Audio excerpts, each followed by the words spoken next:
काल सुरेश उर्फ भैयाजी जोशी यांनी जे वक्तव्य केलेलं आहे ते वक्तव्य प्रत्येक मराठी माणसाने ऐकून घ्यावं।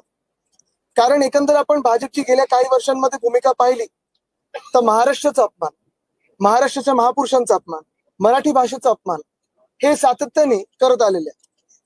आत्ताच आम्ही ऐकत होतो खूप निवडणुकीच्या आधी वगैरे आणि लगेच नंतर अभिजात भाषेचा दर्जा आम्ही दिला असं फडणवीस साहेब आम्हाला सांगत होते। सगळीकडे त्यांनी सेलिब्रिटीना वगैरे ट्विट करायला लावलं, पण खरी परिस्थिती ही आहे आणि जे मी त्या दिवशी पण बोललो होतो की आपल्या राज्यामध्ये मराठी भाषा भवन जे मरीन ड्राईव्हला आपण करत होतो, आमच्या सरकारने करत होते, आम्ही महाविकास आघाडी म्हणून करत होतो, त्यांना ह्या सरकारने स्थगिती दिलेली आहे।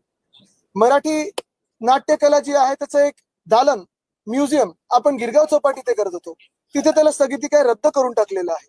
आणि एकंदर मग कोश्यारी असतील, कोरटकर असतील, सोलापूरकर असतील, आपल्या महापुरुषांचा अपमान म्हणजे छत्रपती शिवरायांचा अपमान, महात्मा ज्योतिबा फुलेंचा अपमान, सावित्रीबाईंचा अपमान, हे सगळं आपण किती पाहायचं, किती विचार, किती सोसायटी